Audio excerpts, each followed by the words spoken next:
Welcome everyone मो मेहर sir आपण मानकु स्वागत जनाऊँगी एही विज्ञान चमत्कार और विस्मयकर दुनिया को। तो आज आम अष्टम श्रेणीर द्वितीय अध्याय अणुजीव जगत विषय रे आलोचना करिबा।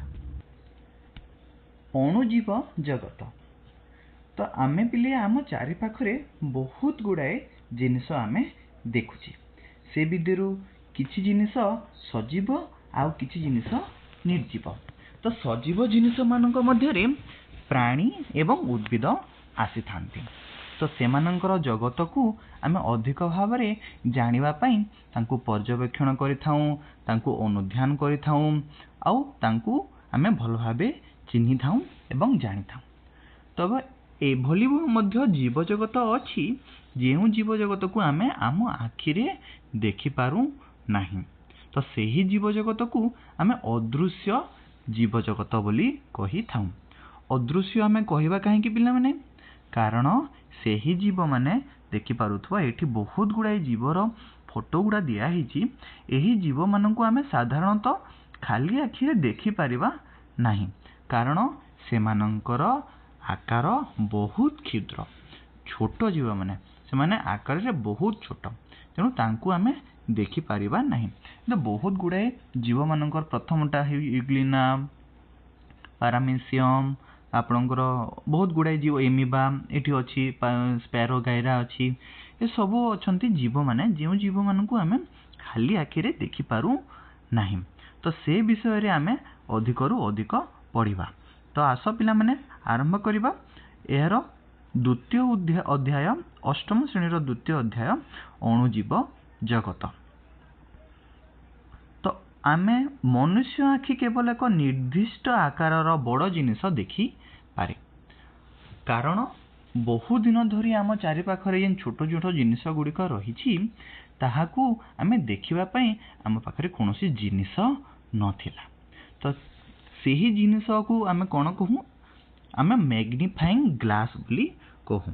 तो मैग्निफाइंग ग्लास बा सरल वर्धक काच रो व्यवहार करी आमे अणुवीक्षण यंत्र व्यवहार करि सारिला परे आमे जो छोट छोट जीव गुड़िक अछंती ताकू आमे देखिबारे समर्थ हेले। तो से अणुवीक्षण यंत्र उद्भावन सूक्ष्म जीवरे परिपूर्ण एक आकर्षणीय लुकायित विश्व को देखैबाकू आमको सहाय्य कला। तो आमे जो छोट छोट जीव गुड़ा अछंती तांको ना कोन पिले कहि देखलो अणु जीव। तांको ना कोन, तांको ना हेउछि अणु जीव।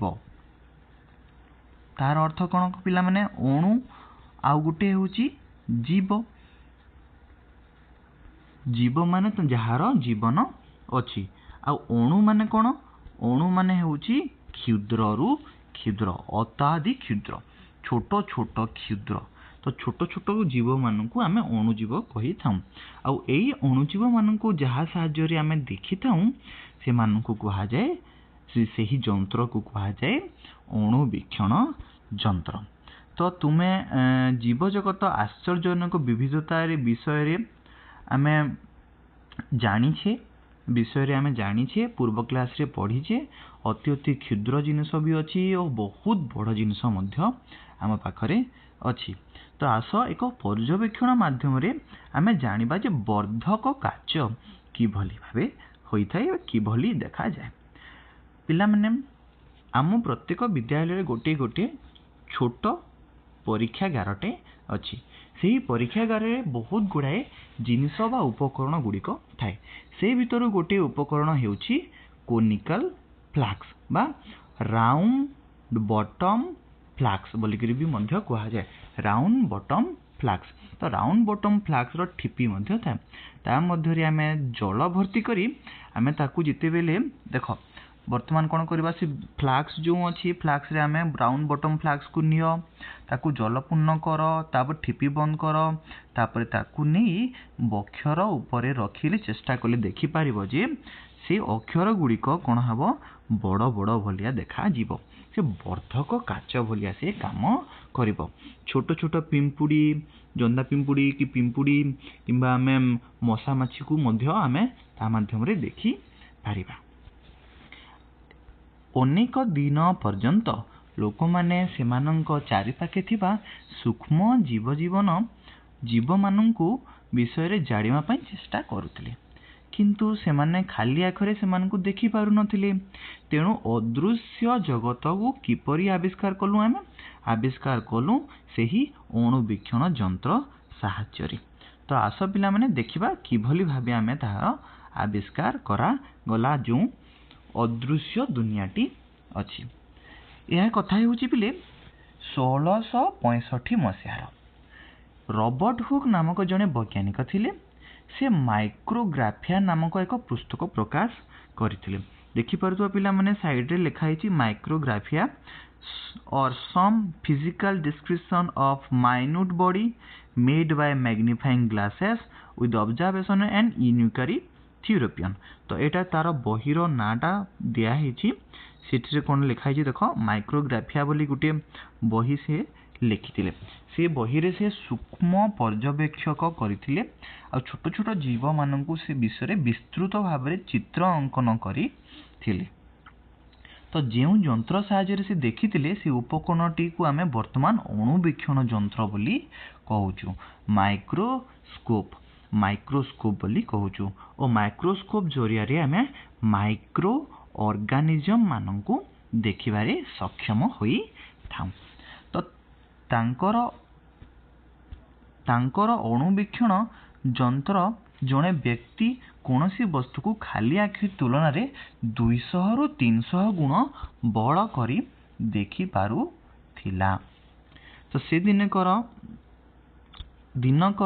ଦିନେ ସେ କର୍କର ବା ପତଲା ଖଣ୍ଡକୁ ଅଣୁବୀକ୍ଷଣ ଯନ୍ତ୍ର ତଳେ ଦେଖିଲେ। କୋଠରୀ ପରି ଅନେକ ଛୋଟ ଛୋଟ ଖାଲି ସ୍ଥାନ ଅଛି। ଏଇଗୁଡ଼ିକୁ ତାଙ୍କୁ ମହୁଫେଣା କଥା ମନେ ପକେଇଲା ଆଉ ତାହାକୁ ଦେଖି ସେ ଅଙ୍କନ କଲେ। ପ୍ରତ୍ୟେକ ଛୋଟ ସ୍ଥାନକୁ ଏକ କୋଷ ବୋଲି ସେ କହିଲେ। ଜୀବନର ମୌଳିକ ଓ ଏକକକୁ ବର୍ଣ୍ଣନା କରିବା ପାଇଁ ବିଜ୍ଞାନରେ ପ୍ରଥମ ଥର ପାଇଁ କୋଷ ଶବ୍ଦ ବ୍ୟବହାର କରାଯାଇଥିଲା। ତ ଏଇଟା ତ ପିଲାମାନେ ଛୋଟ କରି ସେ ଦେଇଦେଇଛି, କିନ୍ତୁ ସେ ବ୍ୟବହାର କରିଥିଲେ କ'ଣ? କର୍କକୁ ବ୍ୟବହାର କରିଥିଲେ। କର୍କ ମାନେ କ'ଣ? ପୂର୍ବ କାଳରେ କାଚ ବୋତଲ ମାନଙ୍କ ଉପରେ ଠିପି ଭଳିଆ ଜିନିଷକୁ ବନ୍ଦ କରି ନିବୁଜ କରି ରଖିବା ପାଇଁ ବ୍ୟବହାର କରାଯାଉଥିଲା।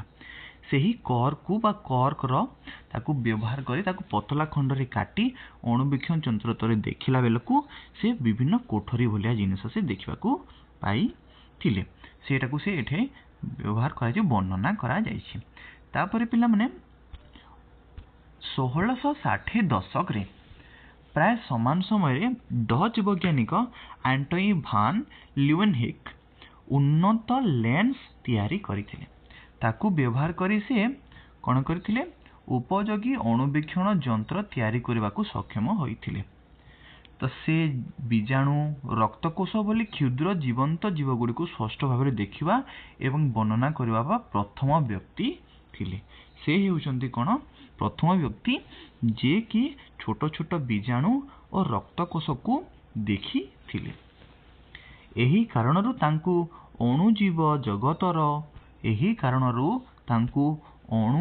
ଜଗତର ବିଜ୍ଞାନଜନକ ଭାବରେ ଜଣାଯାଏ। ଅଣୁଜୀବ ବିଜ୍ଞାନର ଜନକ ବୋଲି ତାଙ୍କୁ କୁହାଯାଏ। କାହାକୁ କୁହାଯାଏ? Antonie van Leeuwenhoek. ତାଙ୍କୁ କୁହାଯାଏ ଅଣୁବୀକ୍ଷଣ ବା ଅଣୁଜୀବ ବିଜ୍ଞାନର ଜନକ। ଏଇଭଳି ପିଲାମାନେ ଦେଖିପାରୁଥିବ ଏଠି ସେ ଛୋଟ ଛୋଟ କୋଠରୀ ଗୁଡ଼ିକ ଯେଉଁ କହୁଥିଲେ ସେଟା ହେଉଛି ଏଇ କୋଠରୀ। ସେଇ ଭାବେ ତାଙ୍କୁ ସେ କରିଥିଲେ କର୍କର।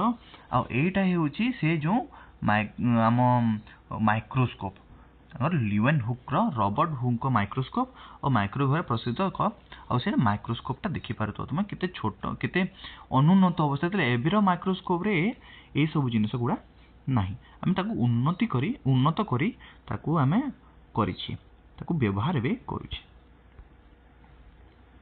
କୋଷ କ'ଣ? ଏବେ ପ୍ରଶ୍ନ ଆସିଲା କୋଷ କ'ଣ? ସମସ୍ତ ଜୀବ ଶରୀର କୋଷ ଦ୍ୱାରା ଗଠିତ। ତୁମେ ଭାବୁଥିବ ଯେ କୋଷ ଗୁଡ଼ିକ ପ୍ରକୃତରେ କିପରି ଦେଖାଯାଏ। ଆସ ଆମେ ଅଣୁବୀକ୍ଷଣ ଯନ୍ତ୍ର ବ୍ୟବହାର କରି ଏହି କୋଷ ଗୁଡ଼ିକୁ ଅନୁଧ୍ୟାନ କରିବା। तो अणुवीक्षण यंत्र व्यवहार करी आमे बे आस गोटे अध्ययन करबा।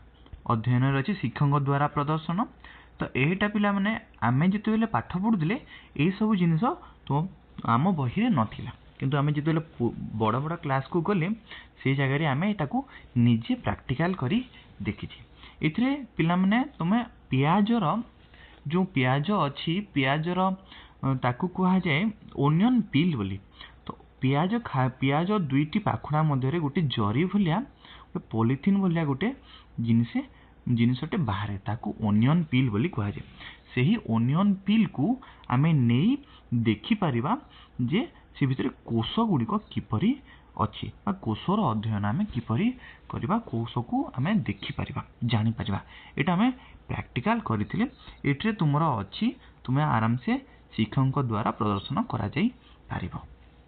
तो ये प्रदर्शन किपरि करबा देख, रोसई घर रे व्यवहार होतुवा गुटे पियाज निया ताकू भल भाव रे धोई दियो। तापरे पियाज को लंब भाव रे खंड खंड करी काटी नियो। खंड खंड करी काटी सारला परे फोरसेप जो अच्छी हाथ रे जो धरिछि देखंतु एटा फोरसेप बोली कहा जाय। तो फोरसेप सहायता रे तार पतला स्तर को बाहर कर और पियाजर अंतः स्तर बोली कहा जाय, ओनियन पील बोली कहा जाय। एहा को किछि बुंदा साफ्रानिन, साफ्रानिन माने होछि गुटे लाल रंगर गुटे केमिकल टे। ताकू जेते बेले आमे ताकू व्यवहार करबा से रंग करदेबा, कोष को रंग करदेबा जाको आमे स्पष्ट भाव रे देखि परबा। गोलापी रंग करे मो स्पष्ट भाव रे देखि परबा। ताकू 30 सेकंड पई डीप करी करी रखा जाए। तापर पतला ब्रश सहायता रे आमे पतला ब्रश सहायता रे अंतःस्तर को आनी एक पेट्री डिश रे रखिबा। पेट्री डिश माने होची पिला माने एटा पेट्री डिश होची एटा, एटा को पेट्री डिश बोली कहा जाए। आ एटा को कहा जाए स्लाइड बोली करी। साइड रे जो अछि एटा को कहा जाए पेट्री डिश और एटा को कहा जाए स्लाइड बोली करी। ए सब तुम छोट जो परीक्षागारटी अछि विद्यालय मान करे सेठारे तुमे आराम से ताकू जानी पारिबो। तो पतला ब्रश नहीं कि पेट्री डिश रे रखिबा। रखि सारला परे ताकू स्लाइड रे रखिबा। स्लाइड रे रखि सारे रंग कर सारला परे स्लाइड रे रखा हिची देखो पिला माने रंग कर सारला परे ताकू स्लाइड रे एभली भाबे रखिबा। रखि सारला परे ताकू कवर स्लीव रे ढांकी की रखिबा। से सुखी न जीवा बोली ताकू ग्लिसरीन मध्य किछि बुंदा ता ऊपर पकेइबा। पके सारला परे ए स्लाइड ता रखि सारला परे ताकू आमे अणुवीक्षण यंत्र रे देखिबा। अणुवीक्षण यंत्र रे देखिले तुमे देखि पारिबो ए भलिया बहुत गुडाई जिनिस देखि पारुछ कि बोली कोठरी कोठरी बोलिया हेची। कोठरी कोठरी बोलिया हे सारला परे मझिरे गोटे गोटे जिनिस मध्य अछि। ए ताकू आमे भाबी नेबा जे एटा हेउची गुटे कांथ।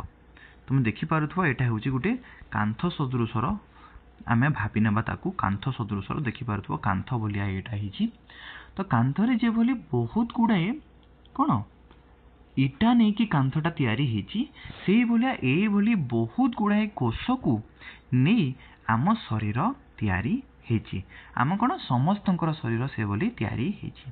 प्रत्येक जीव जो माने उद्भिद हेउना काहेकि बा प्राणी हेउ से माने एही कोष द्वारा तैयारी होई छंती। और से कोष गुड़िक बहुत गुड़ाए कोष कोष कोष कोष कोष कोष मिसी गोटे पूर्ण शरीर रे से माने तैयारी करंती। एटा हेउची हमर कोन मौलिक एकक। कोष को आमे कोन कहि परिबा पिला माने कोष हेउची प्राणी शरीरर मौलिक एकक बोली आमे कहि पारिबा। आमे आउरी जदि चाहिबा ताहेले अनुध्यान करि पारिबा अनुसंधान करि पारिबा जे एटा हेउची आ गुटे परीक्षा। एई परीक्षा रे आमे व्यवहार करिबा कोन पियाजर अंतःआस्तरण जीवली थिला आमे आम पाटीर गालर भीतर पट को धीरे धीरे घसी ताकू जदि आमे मिथाइल रे पकेइबा से नील रंग अणुवीक्षण यंत्र तले हेबो और दृश्यमान हेबो ताहा भी मध्य हमकू भल भाबे देखि परिबा। से भली आमे कवर स्लिप व्यवहार करिकि आमे देखिबा तो से सब जिनिस ए भली देखा जिवो। देखि परतो पिला माने एटा हेउची कोन आम गालर भीतर पटे थिबा कोष गुड़िक। तो सेटा हेउची तमे एटा तीनोटी मुख्य जिनिस आमे एठी देखिबाकू पाइबा। प्रथमटी तीनोटी मुख्य जिनिस भितर प्रथमटी हेउची तार बाह्य आस्तरण। तो बाह्य आस्तरण को आमे कहूँ कोष झिल्ली। देखि परतो पिले एठी बाह्य आस्तरण जो अच्छी ताकू आमे कोष झिल्ली बोली कहिबा। तापरे ता भितरे गोटे छोट जिनिसटी अछि केंद्रीय अंचल। से केंद्रीय अंचल को आमे कहि परिबा कोन न्यष्टि बोली कहि परिबा। ठीक अछि। आ तापरे से केंद्रीय अंचल आ ता मध्यरे बाह्य आसन मझिरे गोटे जिनिसटी अछि। से सब जिनिस को आमे कोन कहि परबा बेले कोष जीवक बोली करी आमे कहि परिबा। तो साइटोप्लाज्म रे पूर्ण होई से रही थाए। जदि पिला माने भल कि बुझिबार अछि देखो तुम पई गोटे चित्रटी मु अंकन कर दउछि। एइटा जदि आमे भाबि नबा आम से गालर अंतः जिनिस बा अंतः कोष ता मध्यरे कोन रहिबो पिला माने गोटी कोन रहिबो अंतः अंचल। एइटा हेउछि तुम बाह्य अंचल, एइटा हेउछि तुम बाह्य अंचल आउ एइ जो नील रंगर अछि सेटा हेउछि तुमर कोन अंतः अंचल। एही अंतः अंचल को कहा जाए न्यष्टि। कोन कहा जाए पिला माने न्यष्टि।